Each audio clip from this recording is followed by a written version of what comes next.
Life में पहली बार इस घर के अंदर इन्वर्टर लगाया जा रहा है, तो किस तरह से इन्वर्टर लगाएं, उसको फिट कैसे करें, कनेक्शन कैसे करें, एमसीबी बॉक्स में वायरिंग कैसे करें और वायरिंग को कैसे पहचानें, कैसे फिटिंग करें, बोर्ड कैसे लगाएं, स्विच बोर्ड कैसे फिटिंग करते हैं, यह सब जानने के लिए वीडियो को लास्ट तक ज़रूर देखिएगा। एंड तक पूरी वीडियो को देखिएगा ताकि अच्छा नॉलेज आपको मिले।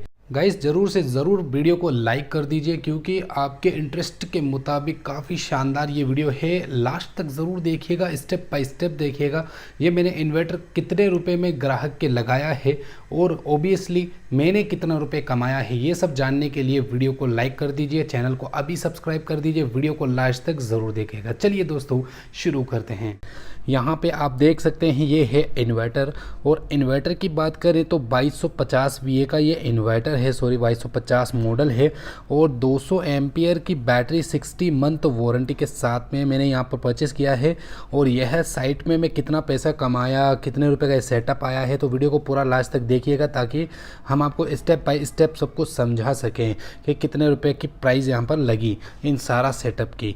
यहाँ पर देख सकते हैं ये इन्वर्टर है। इन्वर्टर के अंदर बैक साइड की बात करें तो ज़्यादा कुछ फंक्शन नहीं है इसके अंदर, लेकिन बहुत ही शानदार कूल है और बहुत ही अच्छा इन्वर्टर है। इसके अंदर कुछ की फीचर्स हैं और कुछ सेटिंग्स हैं। यहाँ पे ये बैटरी है, और इस बैटरी के अंदर की बात करें तो बैटरी के अंदर 6 इंडिकेटर वाटर लेवल वाले मिल जाते हैं, जिसमें 6 इंडिकेटर हैं, 2 स्क्रू है, एक वारंटी कार्ड और एक ग्रीस का पैकेट है। और इसे हम जैसे खोलते हैं तो कुछ इस तरह का इस बैटरी का लुक देखने को मिलता है। बैटरी के अंदर 2 टर्मिनल्स होते हैं जो कि सभी बैटरी के अंदर होते हैं। ओके, और ये 200 एम्पीयर की हमने यहाँ पर प्रेफर इस वजह से किए, यहाँ पे 8 से 9 फ़ैन हैं, 8 से 10 लाइटें हैं और इनको बैकअप टाइम ज़्यादा चाहिए। तो ग्राहक के डिमांड के अनुसार उन्होंने कहा कि मुझे ज़्यादा बैकअप चाहिए और इतना लोड है, तो उस हिसाब से ये परफेक्ट सेट हमने यहाँ पर लगाया है। यहाँ पे आपको 6 कैप खोल के इसके अंदर वाटर लेवल इंडिकेटर भी ऐड कर देना है। आप 6 के 6 ऐड कर सकते हैं या फिर एक भी ऐड कर सकते हैं आपकी इच्छा अनुसार। मेरे ख्याल से आपको 6 पूरे कैप आपको लगा लेने चाहिए ताकि आपको पता चले कि कौन से सेल के अंदर कितना पानी देखने को मिलता है। बेसिकली ये बैटरी काफ़ी वज़नी होती है, 200 एम्पीयर की बैटरी है, और इसके ऊपर 7 से 8 फ़ैन चलेंगे और 7 से 8 कुछ लाइटें चलेगी। तो उस हिसाब से 200 एम्पीयर की 2 बैटरी और एक 2250 इन्वर्टर यहाँ पे ऐड किया गया है ताकि परफेक्टली ये चले। अब यहाँ पर वाटर लेवल इंडिकेटर की बात करें तो इसे जैसे हम यहाँ पर देखेंगे तो ये जैसे नीचे आता है तो इसका मतलब पानी नहीं है, और जैसे ऊपर रहता है तो इसका मतलब पानी है। अभी इस वक्त इसके अंदर पानी मौजूद है, ठीक है, एसिड मौजूद है। तो इन दोनों बैटरियों को सेटअप करेंगे। इससे पहले आप देख सकते हैं ये इन्वर्टर है, इसके अंदर कुछ की फीचर्स हैं, एक सॉकेट है, एक एमसीबी है, और यहाँ पर आप देख सकते हैं कुछ इसका एक स्टिकर है, यहाँ पर मॉडल नंबर वगैरह। और इसके अंदर आप देखेंगे तो 1680 वोल्ट इसके ऊपर टोटल आप चला सकते हैं फुल लोड। ओके, बैटरी के लोड के अनुसार। यहाँ पर ये पावर बटन है और बाकी कुछ भी यहाँ पर देखने को नहीं मिलेगा। अब यहाँ पर इसकी इंस्टॉलेशन करनी है। इंस्टॉलेशन करने के लिए आपको पहले जगह तय करनी है कि आपको बैटरी और इन्वर्टर कहाँ पे रखना है। ऐसी जगह पे रखें जहाँ पे बच्चे ना आए, जहाँ पे पानी वानी ना बहे। ओके, अब यहाँ पर देख सकते हैं 4 टर्मिनल्स हैं। 4 टर्मिनल्स में से 2 टर्मिनल्स को शॉर्ट करना है, जिसमें एक पॉजिटिव और एक नेगेटिव होगा। यहाँ पे आपको टर्मिनल्स को सबसे पहले साफ़ कर देना है। इससे क्या होगा, ऊपर का जो केमिकल है वो उतर जाएगा और कनेक्टिविटी जो है वो बड़ी आसानी से बन जाएगी। यहाँ पर दोनों वायरों को ऐड कर देना है, एक वायर को, सॉरी, यहाँ पर नेगेटिव, दूसरी बैटरी का पॉजिटिव, यहाँ पे आपस में भिड़ा देना है। इसके आगे अब क्या होगा, 24 वोल्टेज आउटपुट होगा। 12 वोल्ट की एक बैटरी यहाँ पर देखने को मिलती है। अब हम इन्वर्टर की वायरिंग करेंगे। तो यहाँ पर इन्वर्टर के अंदर 2 वायर होते हैं, इसके टर्मिनल्स को भी साफ करें। इसके अंदर नेगेटिव है और पॉजिटिव है, तो नेगेटिव के लिए आपको ब्लैक वायर ऐड करना है, पॉजिटिव के लिए आपको पॉजिटिव के रेड वायर को ऐड करना है। मैं आपको एक सलाह देता हूँ गाइस, आप जब भी इन्वर्टर को सेटअप करें तो उसका जो एक वायर आप लास्ट में जब लगाते हैं तो इन्वर्टर में एक शॉर्ट होता है। तो इस कंडीशन में क्या है कि आप बार बार शॉर्ट ना करें, बार बार इन्वर्टर को ऑन ऑफ ना करें उस वायर के थ्रू, नहीं तो आपका इन्वर्टर का प्रोग्राम उड़ जाएगा, आपका इन्वर्टर ख़राब हो सकता है। इस तरह का प्रैक्टिकल मैंने किया और ये रियल बात है, ठीक है। तो इन्वर्टर को मैंने यहाँ पर अच्छे तरीके से सेटअप कर लिया। सबसे पहले आपको इन्वर्टर ही सेटअप करना है।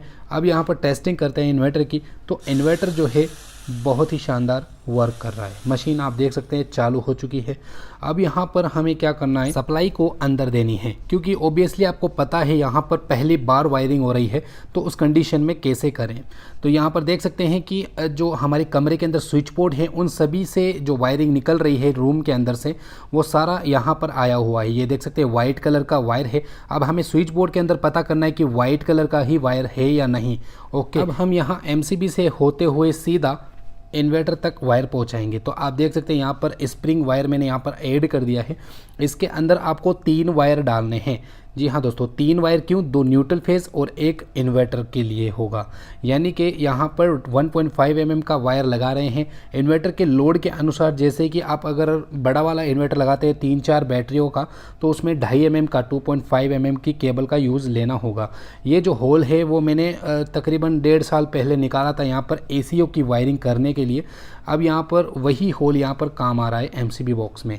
ओके, तो ये 3 वायर यहाँ पर देख सकते हैं 1.5 mm की केबल है और ये सीधा इन्वर्टर तक हमारा जा रहा है चार्जिंग के लिए और आउटपुट के लिए। ओके, आउटपुट जैसे लाइट जाने पर आउटपुट मिलेगा उसके लिए। ओके, अब यहाँ पर देख सकते हैं ये नीचे की तरफ एक फेज़ है, ठीक है, और ऊपर की तरफ वही फेज़ है और इसी से ही एक और फेज़ इसी MCB में जा रहा है। हालांकि अलग अलग फेज़ था ये यहाँ पर, लेकिन मैंने यहाँ पर सिंगल फेज़ में कन्वर्ट कर दिया। जैसे कि मैं आपको समझाता हूँ, पहले क्या था, एक फेज़ इस MCB में था, दूसरा फेज़ इस MCB में था, तीसरा फेज़ इस MCB में था और एक न्यूट्रल था। इससे क्या नुकसान होता कि हमारा जब न्यूट्रल फेल हो जाता तो कमरे के अंदर डबल फेज़ चला जाता और लाइट बल्ब फैन वगैरह जो है वो ख़राब हो जाते थे। ओके, तो यहाँ से क्या होता था, एक और नुकसान था कि जैसे एक फेज़ चला गया तो 2 रूम की लाइट चली जाती, फिर दूसरा फेज़ जाता तो इन 2 रूम की चली जाती, एक फेज़ जाता तो यहाँ किचन की लाइट चली जाती थी। इस तरह से अनबैलेंसिंग सिस्टम हो गया था और इन्वर्टर के लिए ये बिल्कुल घटिया चीज़ है। तो यहाँ पर मैंने क्या किया कि तीनों फेज़ को निकाल करके मैंने एक ही फेज़ से यहाँ तीनों MCBO को सेटअप कर दिया और एक ही फेज़ से मैंने घर की लाइट को रनिंग करवा दिया और बाकी के जो 2 फेज़ बचे हैं उनसे ACR रनिंग हो रही है, यानी कि 4 ACR रनिंग हो रही है और यहीं से ही इन्वर्टर की वायरिंग जा रही है। तो आपने समझ लिया कि किस तरह से मैंने 3 फेज़ को निकाल के सिंगल फेज़ में कन्वर्ट कर दिया और बाकी के 2 फेज़ मैंने ACO के लिए यूज़ ले लिया। तो ये प्रॉपर वायरिंग हो चुकी है। अब यहाँ पर सबसे पहले हमें इन्वर्टर की वायरिंग का यहाँ पर ऐड करना है।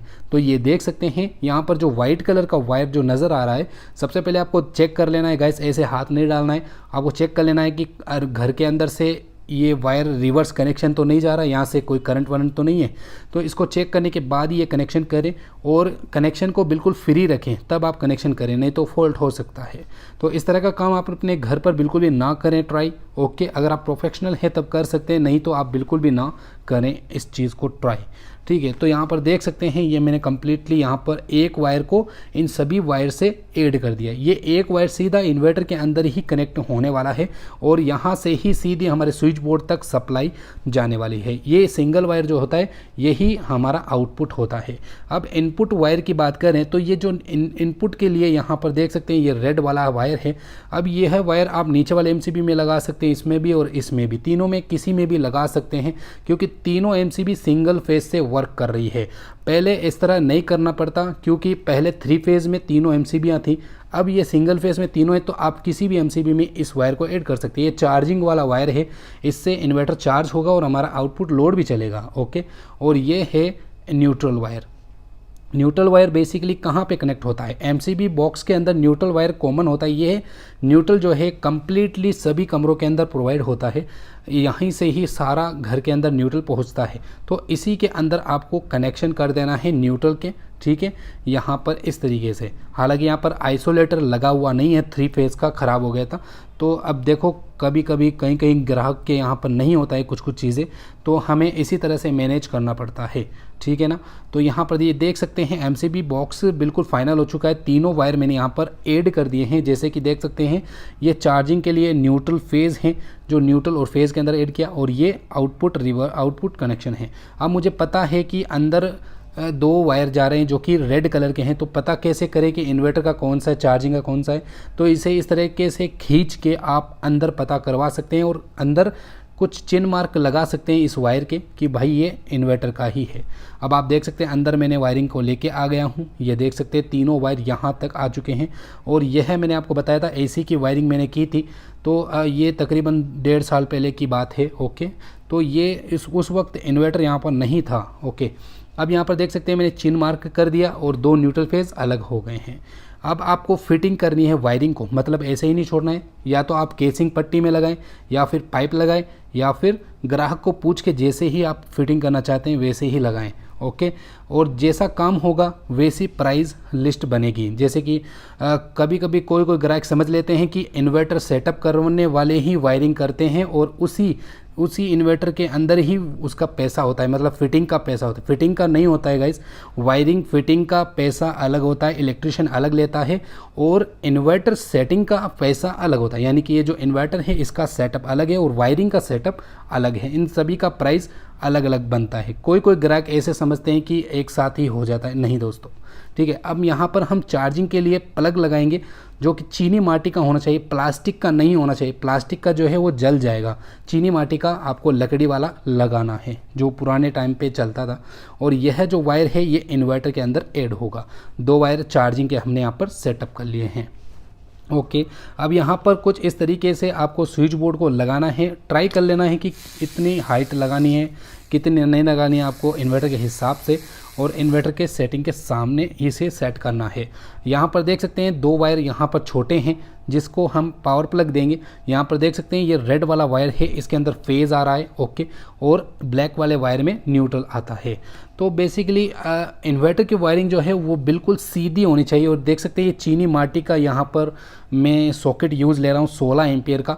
ये जलता नहीं है आसानी से गाइस, तो मेरे ख्याल से यही आपको इस्तेमाल लेना चाहिए। तो ये देख सकते हैं न्यूट्रल की जगह आपको न्यूट्रल ही लगाना है।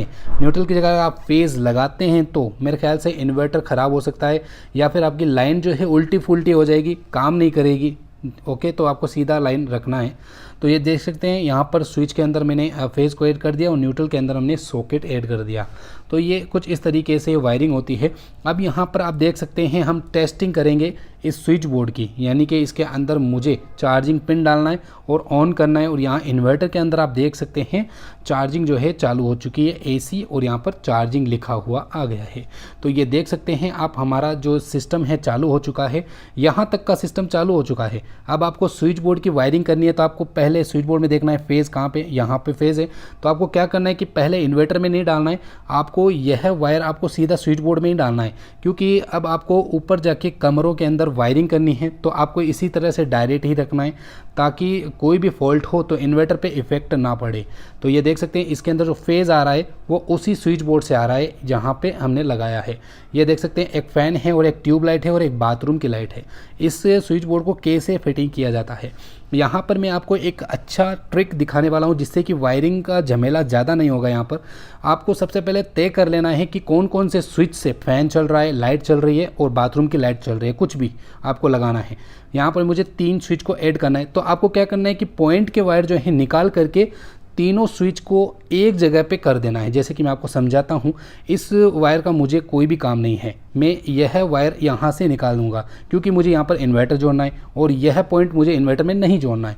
तो एक वायर मैं यहाँ से निकाल दूँगा, इस वायर को मैं यहाँ से निकाल के साइड करूँगा और इस वायर को निकाल करके मैं इसके सेकंड स्विच में ऐड कर दूँगा क्योंकि मुझे ये ट्यूबलाइट वाला वायर जो है वो मुझे चाहिए यहाँ पर इन्वर्टर के लिए।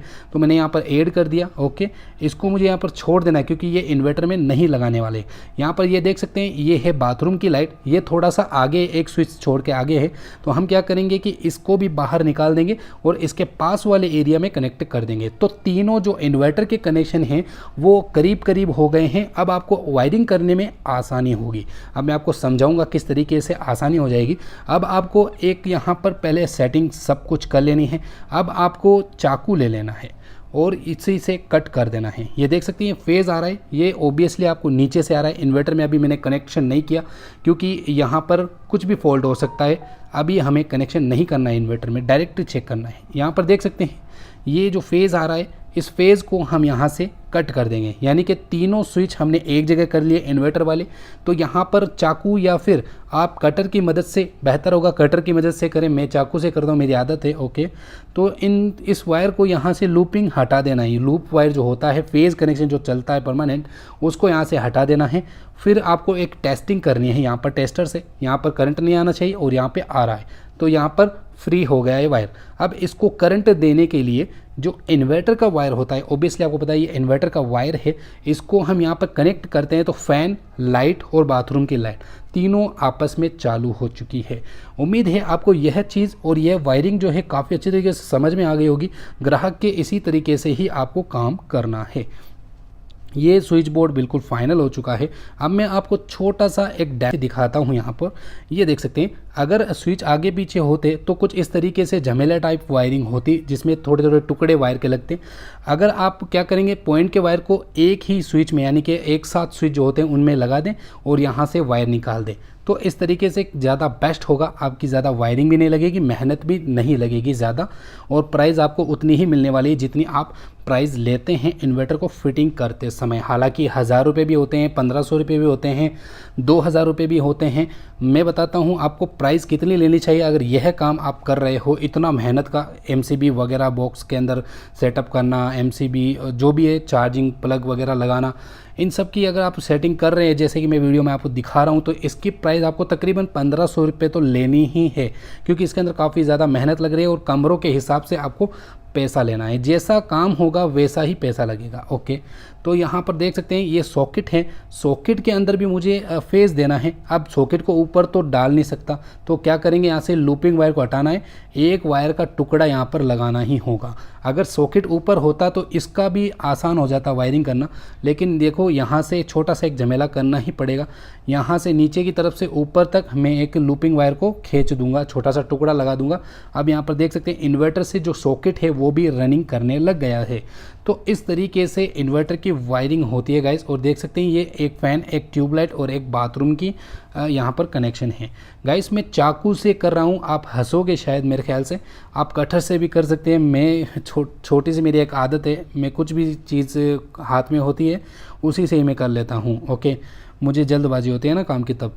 तो ये देख सकते हैं, ये फेज़ जो है हम इसके लूपिंग में ऐड करेंगे तब ही ये वायरिंग वर्क करेगी। गाइस अब मैं आपको बताता हूँ, यह वायर अगर इन्वर्टर में होता और आप वायरिंग कर रहे हो और यह वायर इन्वर्टर से भिड़ गया, यानी कि मेन लाइन से भिड़ गया, तो इन्वर्टर में प्रॉब्लम आ सकती है ना। इसी वजह से मैंने इन्वर्टर में पहले से कनेक्ट नहीं किया, पहले मैंने बोर्ड में कनेक्ट किया, फिर यहाँ इन्वर्टर में। अब एंड में मुझे पता चल जाएगा कोई फॉल्ट नहीं है, फिर लास्ट के अंदर मैं क्या करूँगा, इसको इन्वर्टर में ऐड कर दूंगा। ठीक है, तो ये देख सकते हैं एक लाइन में करंट है और एक में नहीं है, तो उसको करंट देने के लिए आपको ओबियसली यहाँ पर फेज़ जोड़ना होगा। गलती से आप डायरेक्ट फेज़ के अंदर जोड़ देते हैं इन्वर्टर को, तो डायरेक्ट इन्वर्टर ख़राब हो सकता है। तो मैंने आपको समझा दिया कि आपको पहले वायरिंग करते समय डायरेक्ट लाइन को कनेक्ट करना है, इन्वर्टर में नहीं करना है। ओके, तो ये देख सकते हैं स्विच बोर्ड को वापस से हम उसी तरीके से फिटिंग कर रहे हैं जिस तरह से वो थे। ओके, अब यहाँ पर आप देख सकते हैं एक फ़ैन है और एक लाइट है और एक बाथरूम की, हर कमरे में 3 चीज़ें वर्क कर रही है। अब यहाँ पर देख सकते हैं इसमें कुछ भी नहीं करना है, एक स्विच मुझे यहाँ पर इन्वर्टर से करना है, तो आपको क्या करना है, एक स्विच का यहाँ पर लूपिंग हटा देना है और इसके अंदर आपको क्या करना है, सीधा सीधा इन्वर्टर का वायर कनेक्शन कर देना है। अब ये अगर बीच में होता तो आपको काफ़ी झमेला होता, इसलिए ये साइड में कर दिया मैंने पॉइंट, ताकि ये बिल्कुल सिंपल तरीके से वायरिंग हो जाए। तो ये देख सकते हैं हमने ये भी कंप्लीट कर लिया। अब यहाँ पर आप देख सकते हैं ये स्विच बोर्ड है जहाँ से हमने लाइन चालू करी थी। यहाँ से मैं जैसे ही स्विच बंद करता हूँ तो ऊपर की जितने भी लाइटें, मतलब कमरों के अंदर मैंने अब ये वायरिंग की है, वो सभी बंद होने चाहिए। एक बार आप ग्राहक से कह दें कि चेक करके आए या खुद चेक करके आ जाए, ठीक है।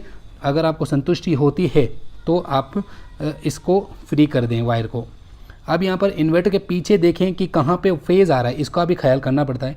ये देख सकते हैं राइट साइड में बेसिकली फेज़ आ रहा है यहाँ पर इस साइड में, तो उसी साइड में आपको सॉकेट के अंदर, पिन के अंदर आपको वायर लगाना है।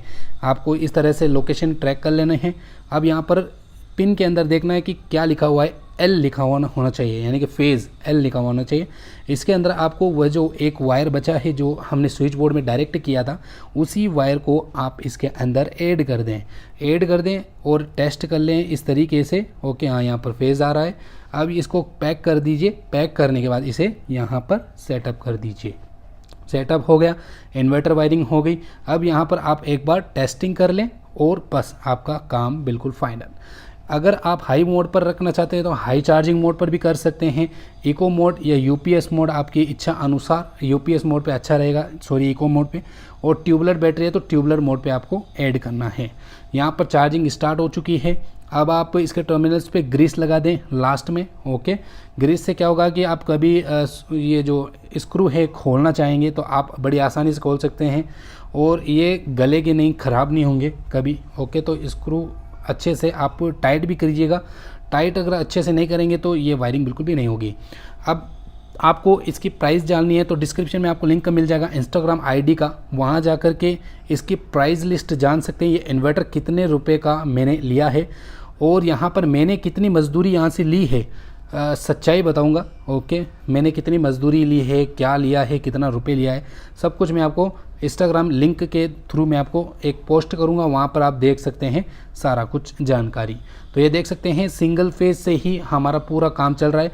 खाली एसी के लिए मैंने 2 फेज़ पर्टिकुलरली अलग ही रख दिया है और 1 फेज़ सिंगल मैं यहाँ पर जो मेल लाइन है उसके लिए रख दिया है। टेप वगैरह अच्छे से टेप कर देने हैं, सब कुछ सेटलमेंट अच्छे से कर देना है। गाइस जो ग्राहक है उनको संतुष्टि होनी चाहिए आपके काम से, तभी आपको पैसा मिलेगा। तो ये देख सकते हैं शानदार तरीके से आपको एमसीबी बॉक्स फिट करने हैं, बस हो गया काम। फ्रेंड्स, आई होप कि आपको यह वीडियो काफ़ी अच्छे तरीके से समझ में आ गई होगी। अगर आपको कुछ बातें समझ में नहीं आई है तो मुझे कमेंट कीजिए।